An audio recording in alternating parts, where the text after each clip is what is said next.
It's my role today is to welcome you and be the representative from ISSA that introduces this workshop. And as you see, we are this event is part of 3 days of learning.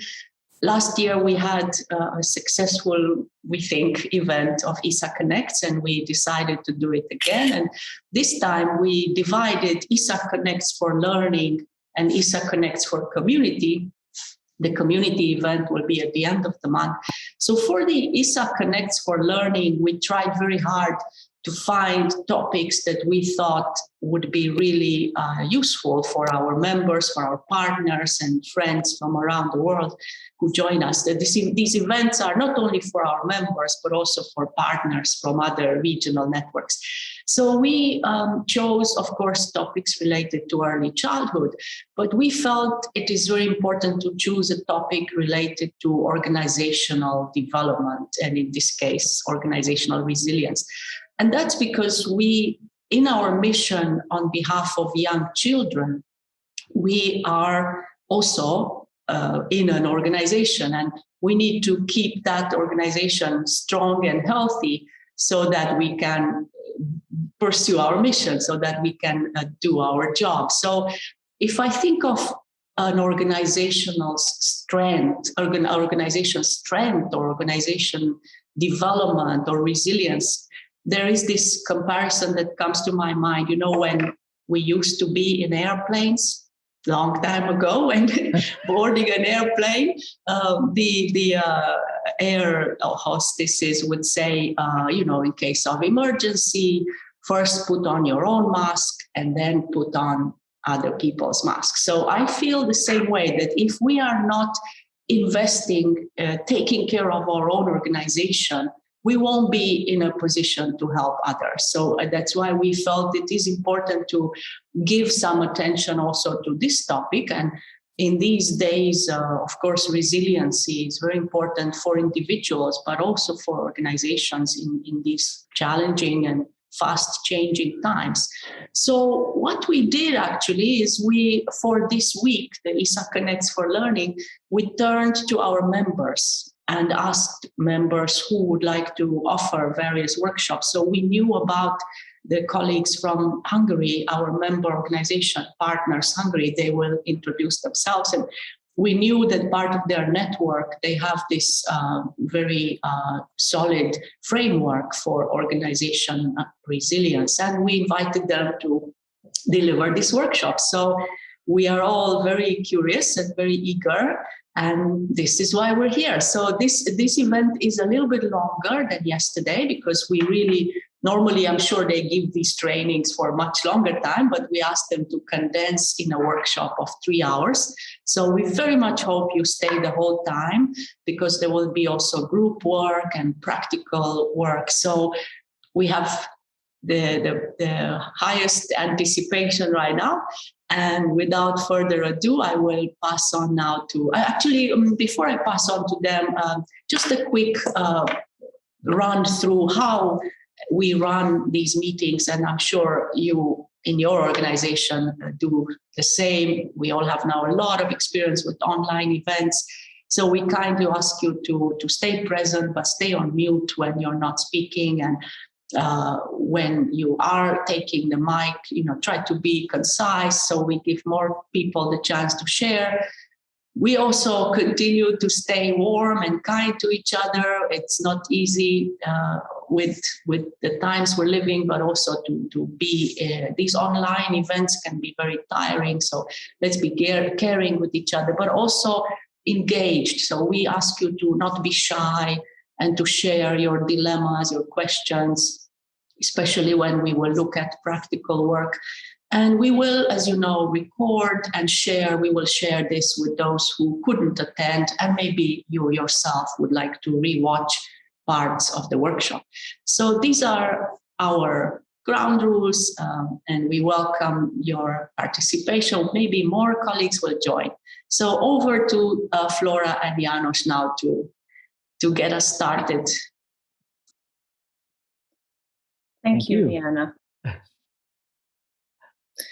Okay. I was wondering who would speak first, me or János, but then I took over. But he also has a voice, so I will Yes, give hi, the I'm János. Nice meeting all of you. Flora, you are on. Okay, so it's so exciting to have all of you for today's workshop. And since organizational resilience is built on personal resilience, this is going to be a workshop where a lot of conversation will be sparked by us. And so we are inviting you to join these conversations. We'll give you some presentation, but we're not really people who believe in long presentations. So we'll try to keep it short, and we'll try to keep the focus on getting you engaged in discussions and learning from each other, because we also believe that the best outcome of this workshop will happen if you all contribute. And for this reason, I know it may not be possible for all of you, but for those, if that's possible, please turn your cameras on, because it will be so much easier to engage in a discussion. Of course, there will be times. Thank you so much. Thank you. Great. Thank you very much. Yeah, if you just feel free to move away from the camera a bit, feel free to stand up during the session. So make yourself comfortable the best way you can, because it's so much more tiring to participate in workshops online. And I think I will give the word to you, János. If you want to say something before I introduce the first round. No.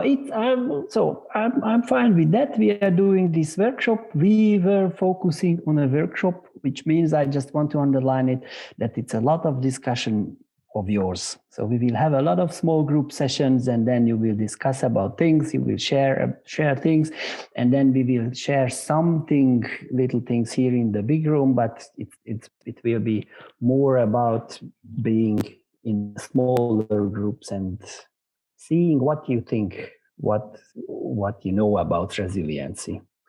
Also, when we prepared for this workshop with Flora, it was clear for us that it is 3 hours, so we will show you something, and it will give you a feeling what this is about. I'm sure you have a lot of knowledge already. We will go into some of the details, but not very deep into that. So we just want to give some taste for you. What is this about? How you can use it? How it can work? This whole resiliency concept in your everyday lives, in your organizations. So basically, that's it. Shora, should I share the screen and show something we prepared?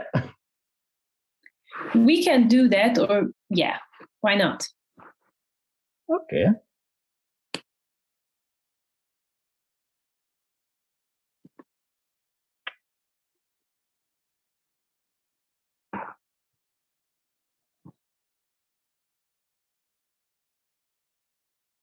I'm sure you see it. And now now it's good. Now it's good. And this is the title. This is the program for today.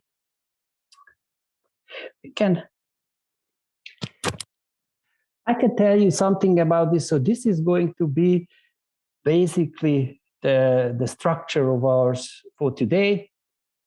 We give some introductions and some overview of the day. This is now the part of the overviews. Then we are going to speak a little bit about resiliency, as a definition, and the main principles of resiliency. We will talk about resiliency plus factors. It's also one of the key aspects or the key elements of our resiliency approach, the factors. You will see that. And then somehow we are trying to connect it to our organizations, to your organizations, but it will be done already by you in the small groups as we discussed. It will have personal level, and it will also have like the organizational level.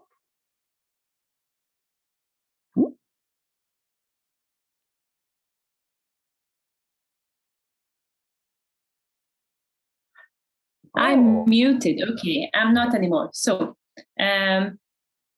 just very similar to what Liana shared at the beginning, we are here to connect with each other because resilience starts on the personal level. We're also here to share what's already working because we can learn so much from each other. And we would invite you to make this a safe space. So if anybody brings a personal or organizational challenge to the small group discussions, please just whatever is said in the group discussions, let it stay in the group discussions. And we might ask you to bring back some of the essence about what you've talked about with each other, but feel free to say, okay, I'm not willing to share this with the big group. So just to make sure that this is a safe learning environment for you. I hope you all realize that this is recorded. Liana already told that, so this one is recorded. Small groups are not going to be recorded, so there you can keep the confidentiality. Yeah. Okay. Okay, so just to connect first, we would like to ask you to think about an object that is around you, wherever you're situated, whether it's your home, your office, a cafe, whatever. So I will ask you to try to find an object that represents your organization the best. And while you are thinking about it, let me just introduce the framework of this activity. János, can you unshare your screen, please? Because it's easier to look at each other. Thanks. So we will divide you in two groups. One will be facilitated by János, the other one by me. And so the first 2 minutes of this breakout session will consist of you standing up from your chair and trying to find an object around you and then bring it back that represents your organization the best. It can be an everyday object. It can be a mascot. It can be, a poster if you're sitting in the office, whichever suits this activity best. And then we will ask you to share it in your group.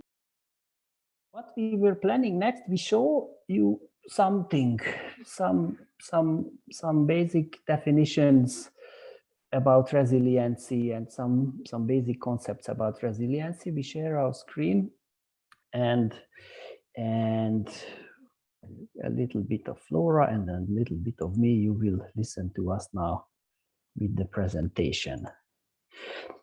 The first thing what I wanted to show you, because we speak always about organizational resiliency when it is about Resiliency Plus and when it's about our program, but I just wanted to show you some information. What is resiliency? I'm sure you are familiar somewhat with the concept, but these are basically, I like these definitions.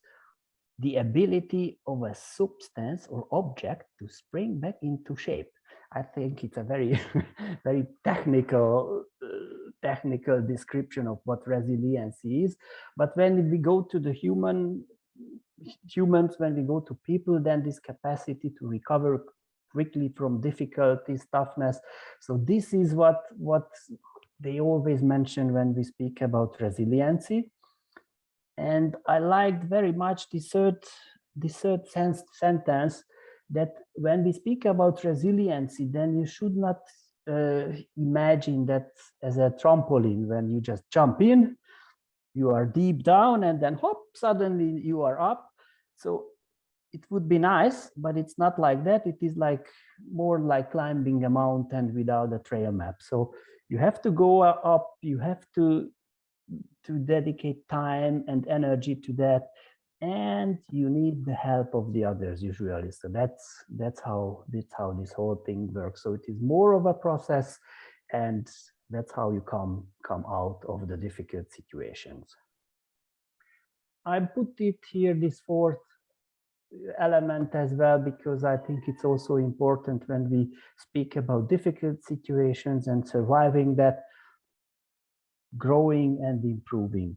So through this process, you always gain experience and it makes you stronger. That's the hope. That's the hope that it works like this. When we look at the next slide, there is more about the resiliency of, I mean, organizational resiliency. So we come closer to that. It's an analytical framework. It says that, okay, you can look at your organization or the whole society, and it is the focusing on challenges and conflict dynamics and the whole society. So it is like the dynamic system, and this is what resilience is looking at. And it gives the possibility for organization to pause and reflect on how you are functioning and have a look on your strength and vulnerabilities. So it's always about facing difficult situations, and the first thing is always to look at yourself. Then the second big aspect of resilience is this systemic thinking and adaptive management. So think about everything as a whole system, a very complicated system, and how can you adapt to that? So you as an organization, how is your place? How can you adapt to that? We will use in this work the principles of resiliency. We will show you the 4 principles of resiliency. So this is a crucial part of it. And about these concrete strategies. So everything is changing, everything is unexpected. How can we be prepared for that? How can we make strategies for that, for the unpredictability? We have tools, we have resources, we have toolkits. So resiliency tries not to be just theoretic, but it tries also to give you something to be resilient and to somehow be sustainable in the long run. So from the personal, we are now a little bit at the organizational one. Flora. And before we go on, I just want to share with you that whatever we are saying about resiliency is taken from a framework that was put together by Partners Global and CIVICUS in 2018. So they were looking for answers to combat the shrinking civic space. And this is how they came up through research with this framework that we are presenting to you. And what our experience is, it is from Resiliency Project that started last year, and it goes on in Hungary and in Slovakia. And in both countries, 3+3 NGOs are participating in an organizational development with this specific focus. So organizational resilience based on the Resiliency Plus framework. I will paste in the chat the original Partners Global publication. So feel free to read further and to share this with your organization members. So what this framework provides us, as Janos said, on different levels, is to develop this muscle of adapting to quickly changing external conditions and to respond effectively. So it's not like expecting things to get better over time, but it's about building this muscle that whatever comes, we will respond quickly and we will find a way to move forward. And why we asked you to share stories that went well for you in 2001 was explicitly for this, because you already have the capacity and it is huge work that you're doing. What Resiliency Plus framework helps organizations is to get more conscious about how to get in the routine of it. It also points us towards realizing interconnections among different segments of our work on a personal level, on an organizational level, and on a sectoral level, and we will talk further about it. So I wouldn't say this is something completely new. However, it is an effective and logical system that helps us as an organization to try to adapt to these ever-changing conditions, and to look for support and to use our resources. Okay.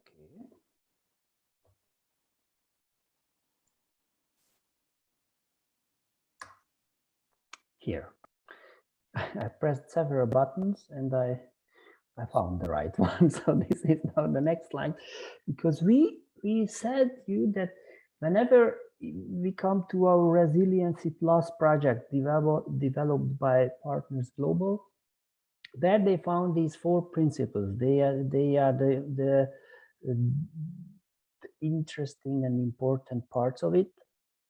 The first principle is the difference between sustainability and resiliency. We will have a picture about that, but we try to make differentiation between these 2 concepts. They are interconnected with each other. We should never forget about sustainability, but resiliency is now more focusing on the unexpected, unpredictable things, and sustainability is more like making a goal and reaching it somehow. So we like to make the differentiation between them. The second one is understanding of the complexity of the ecosystem. Ecosystem meaning the whole world around us, and we are being part of it. And how do we fit into that? How do we put ourselves into that? And for that, we have to understand that and put effort onto it to understand the whole world around us and our role in it. Here is number 3, scenario planning and adaptive management. With this, we focus on the main element is unpredictability, unexpected things. So we meet these things. How can we be prepared for that? So how can we have plans for that? How can we adapt to that? And how should we change our whole organizations and the functioning of the organizations to make it possible? Ongoing coaching and accompaniment. It's a process. We should focus it. Somebody has to have an image of the whole process and then leading us through an organization. It can be internal, it can be external. In our program, what Flora described, we were the externals who were doing the coaching, but you can also do it with your own organization. It's always more difficult, but you can do it. It's usually cheaper. That's what I was talking about. Between the 2 different concepts. Sustainability, we see it as the mountain. It is more static. There is a goal, and how do we reach the goal? And when we speak about resiliency, we think it is more in the move, in the process. It is changing and it is dynamic. And that's how we see the difference between the 2 things. Flora, I show you all the elements. Yes. Okay. So just a couple more words on the difference between the traditional organizational development and the resilience-focused organizational development. So usually when we think about organizational development, there are usually plans that we want to lay ahead of us, like a 2-year plan, 3-year plan, 5-year plan. And we're not saying that we should ditch this concept, no, because planning is very important.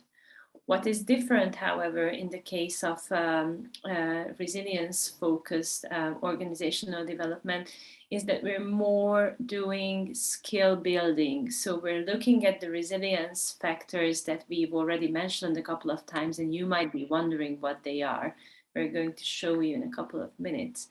So what we do in the Resiliency Plus program is trying to find what's going already well in the organization. And we just did the initial activities to show you that it is important to find what is already working well.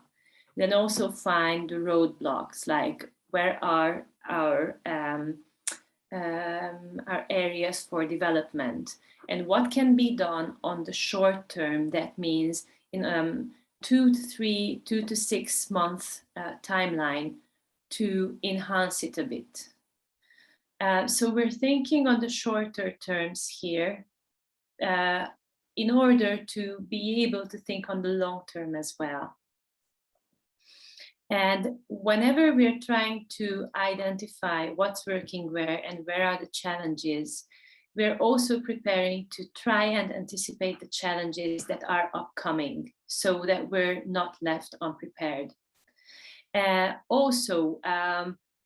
Whenever we're doing traditional organizational development, we lay out the vision, the mission at the very beginning. And when we're doing resilience-based organizational development, we're also inviting the organization to revisit their strategies more frequently, like several times during the year. Is this what we're aiming at right now, or shall we change something? Or is maybe there's a new activity or there's a new focus that's coming in because we want a project or because a high need arises from the communities from which we work with. How can we integrate this new activity in our strategic vision? So how does it already connect to the organization? I wouldn't say much more about it unless you have a question.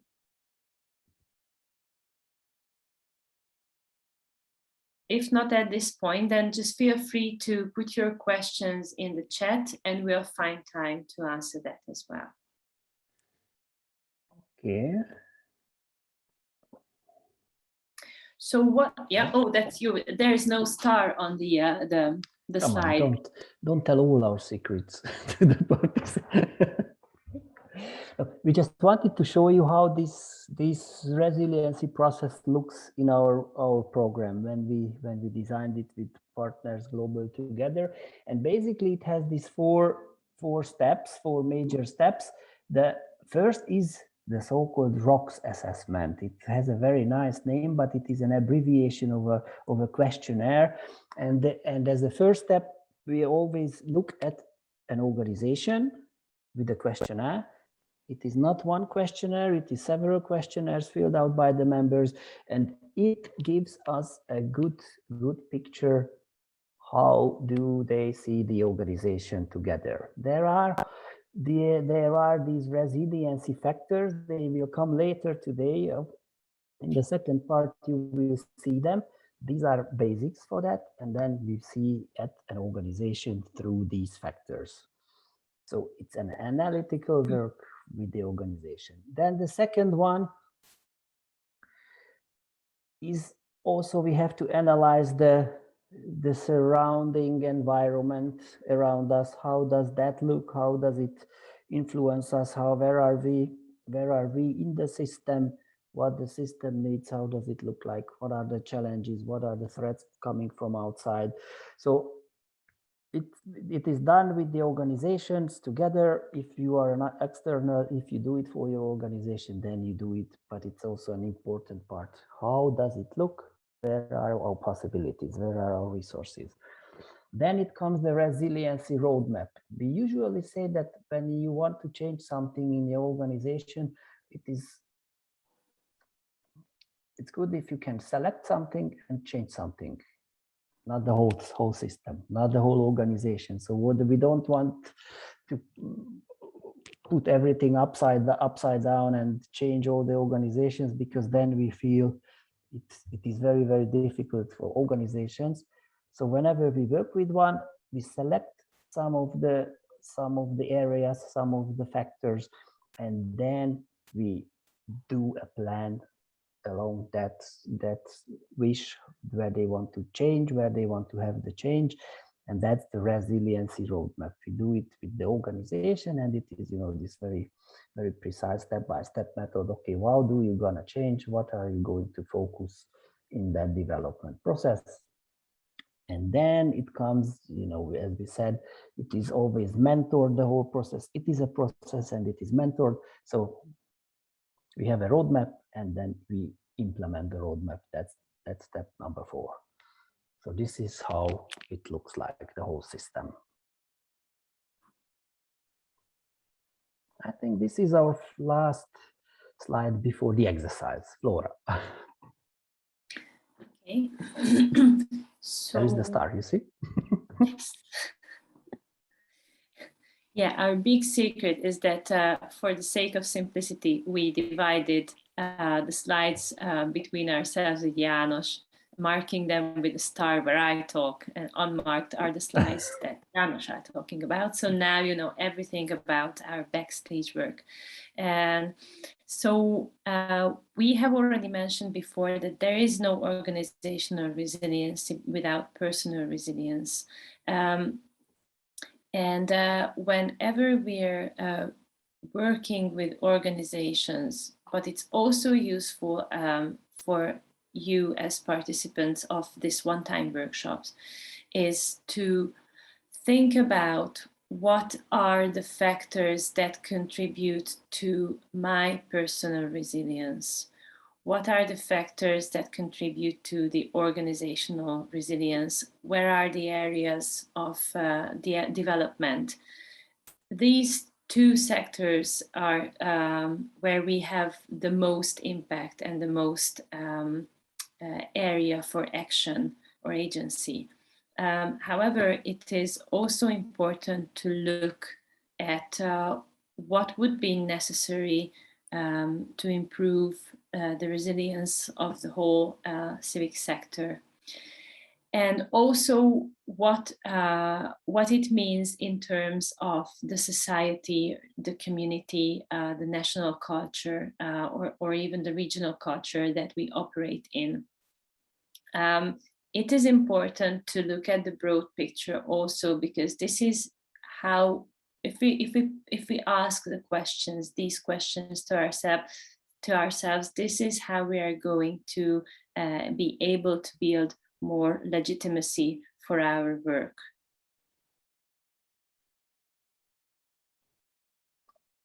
Okay. Now, when you look at that picture, what is in the core? What is in the core? Personal is in the core, in the middle. So I think we should do a small group just with the first question, the personal level. So we want you to be in your small groups and discuss about you personally and resiliency. So what do you do personally to be somehow resilient? So the question what we said that was that what do you do for your mental health and past personal well-being? So what makes you resilient? What helps you in this everyday life when you work a lot and you have all kind of different involvements and responsibilities? What makes you resilient? How can you gain the energy for that? What we are planning to do now, just quickly collect the ideas what you collected in the small groups. We have 3 small groups. Each group should say 1 element, and we go around and around, and then we will see how many we got. Those who was already mentioned, you should not mention again.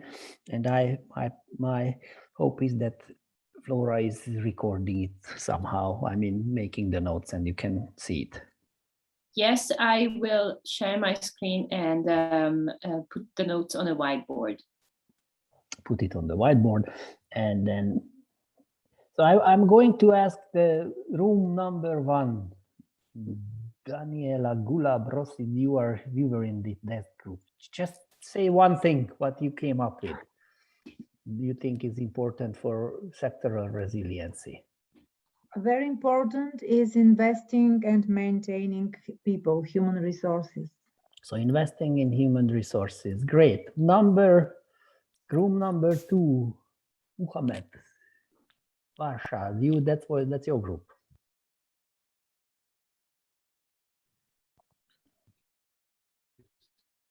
Mention my name first. I believe communicate, coordinate, and cooperate. Okay. There are more, but this is one line. Super. Room number 3, Aicha and the Bambi Kindergarten. I was there, Atula as well. We heard her on finally, it was great. So tell one thing. Getting involved in different organizations that share the values, your values. Okay. One is enough. Let's go to the room number 1. What else do you have on your list? Financial sustainability. Okay. Number 2. One more thing, if you have it. Maybe visibility. Excellent, excellent. Oh, very important. Number 3. Advocacy. Advocacy. That's what you said, yeah. Okay, let's go to the number 1 again. Connecting and sharing. Okay. I'm sure it's number 3 had that as well. I was there when we talked about it. Room number 2, say one more, if you have on your list.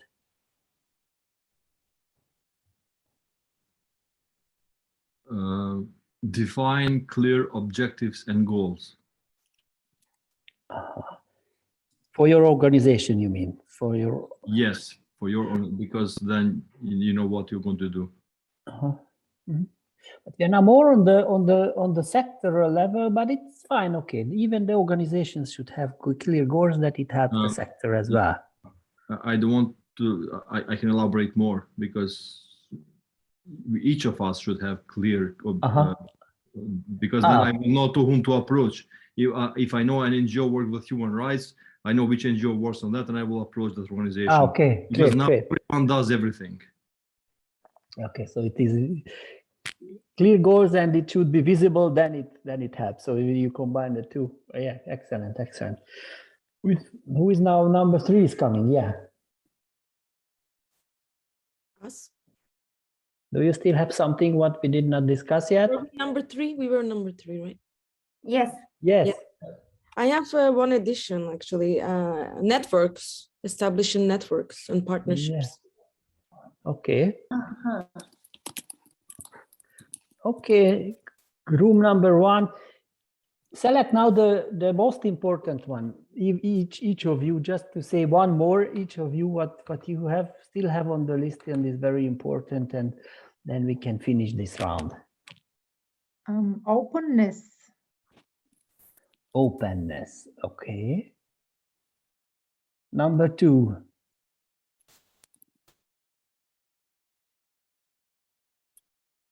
Do you still have or you don't have any more on your list?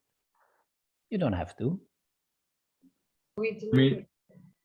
I mean, define your role within the state. This is, we have gongo organizations, which means that governmental organizations, and they are really harming the civil society in general with everything. So define your role and be a real civil society organization, not a gongo organization. Oh.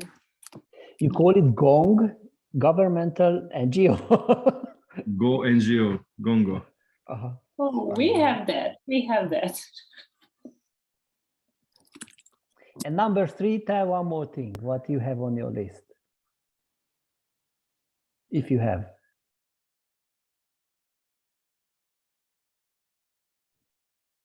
No, Perhaps, no, okay.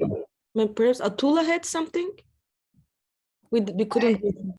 Yeah, no. Because earlier when we said advocacy, we wanted, our particular focus is on government, like to get attention from government. Other than that, we have like. Okay. So thank you very much. Thank you very much for running through this exercise. But we just wanted to show it that even if we are from different countries, it can be very similar. What do we think we need for being our sector resilient? And as Flora asked you picked something, you have some influence on that. So there is, I think it is just good that we see things like this. We have areas where we can do something for the resiliency of the whole sector, and then use that knowledge you put together in the groups. Okay, we have not so much time, but we will quality management system. That's the last one from Mohammed. That's also Yeah, good addition. Yeah, and I like that you use the chat. Yes, please do that. So building on this, what you've already listed, because it connects very well with your list, we would like to share with you the Resiliency Plus framework's resilience factors. And again, what we aim to do with this is to help to orient your thinking. So when you think about resilience, what it means, and how you can exercise these parts of the resilience muscles. So we could have made a list out of it, just 1, 2, 3, 4, 5, 6, 7. But the reason Partners Global and CIVICUS made this in the form of the circle is because they are interconnected. And this is a dynamic system with one factor contributing to the other, strengthening or weakening the other. And we're going to go through them one by one. So this is just the general slide. And just for your information, that I hope Emily was able to send you an email with this, and you will have one PowerPoint slide just with that only picture, where you have all the 7 factors on one picture, because you can use that in the small groups then. Yeah, it should be in everybody's inbox. So if you didn't receive it, just if you put a message in the chat, then I can try and work it out for you. Excellent. Thank you. And then we just go one by one. We don't speak too much about that, just to get the first information.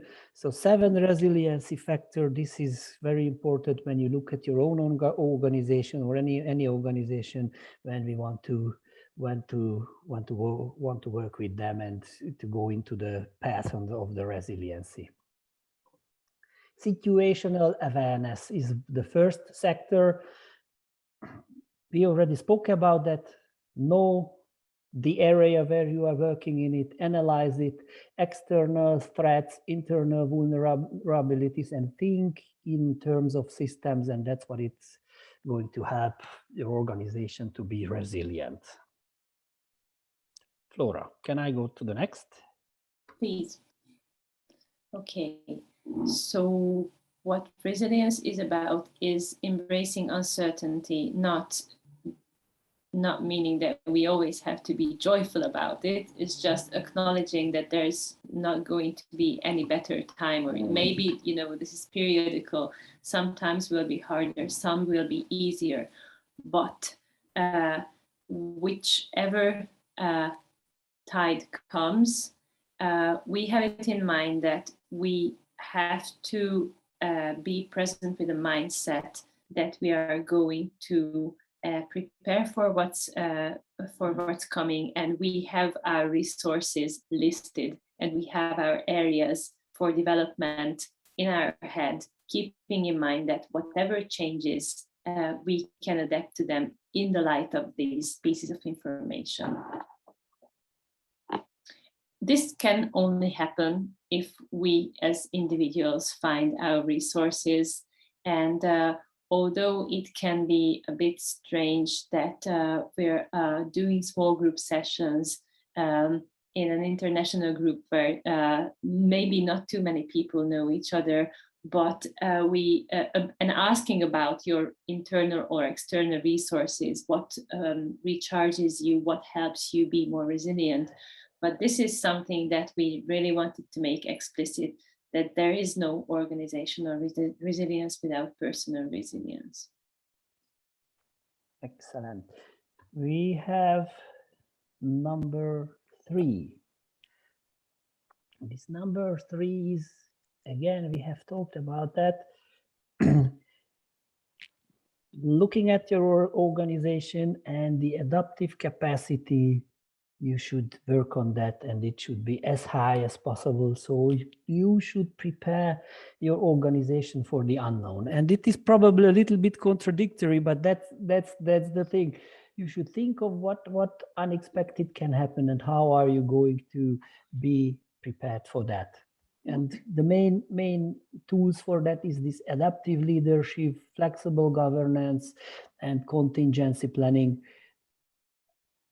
I think it is very important here that this adaptive leadership, meaning somewhat this democratic kind of leadership. So those who developed the factors thought that for this factor, it's very important that you have somewhat a leadership of an organization which involves everyone into the life of an organization.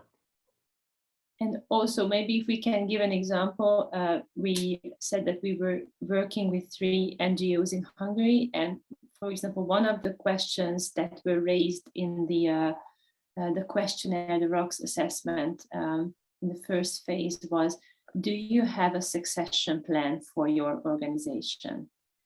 And for example, this is a question where we all had to pause to find some organizational answers with the organizations that we were working with, because in the everyday life, that when there's so many things to do, it's really hard to think about, okay, what happens if I drop out as a leader? But in the light of COVID, it can happen from one moment to another, and this is this can mean adaptive leadership and flexible governance and contingency planning, that we have a plan B if the leader is unable to lead the organization for a couple of weeks. Okay. No.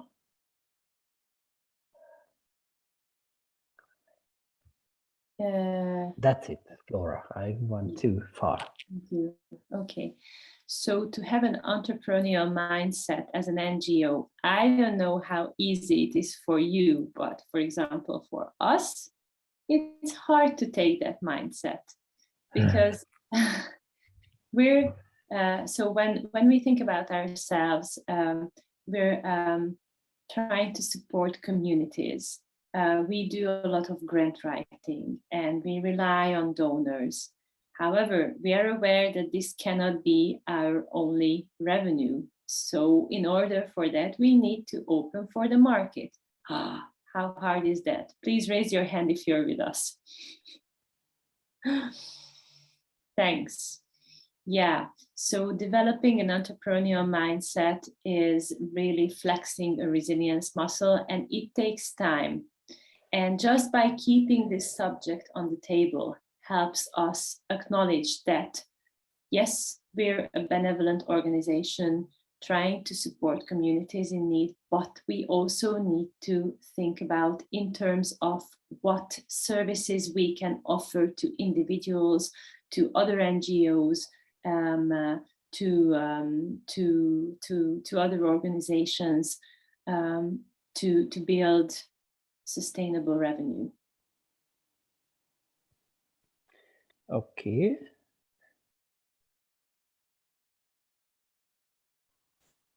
Connectedness is one of the factors. How are the relationships around you and internal of the organizations? You all, every small group mentioned this networking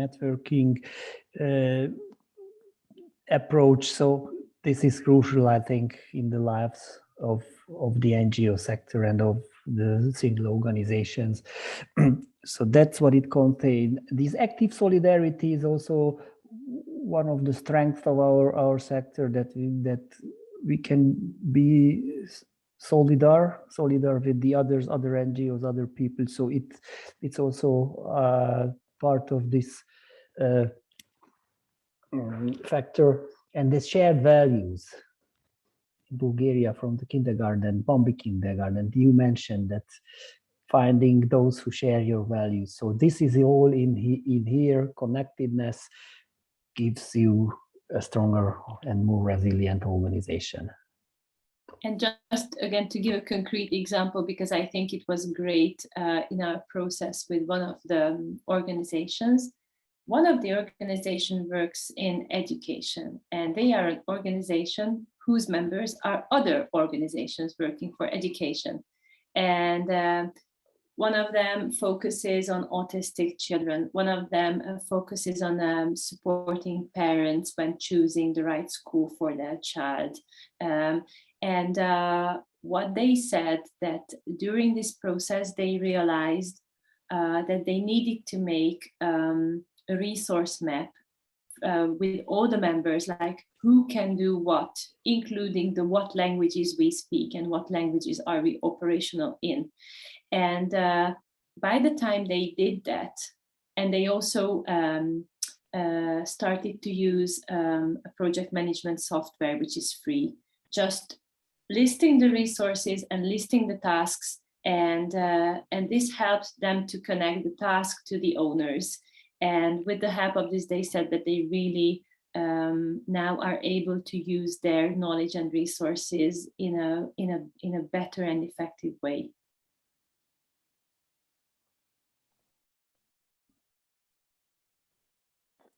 Laura, that's next. Okay, so you mentioned that we need to be visible, and our tool is communicating about what we do on social media, offline with our constituents. And again, it's something that tends to be left behind in the work of NGOs when we are trying to catch up with the many projects that we are involved in, trying to cooperate with other organizations. And we tend to think that communication is something that is nice to have, but it's not something that we must have. And actually, communicating several times a week online on the channels that our followers are interested in is absolutely a necessary element for building legitimacy, which will be our next factor of resilience. And it's also hard, but we need to step out of the shadow of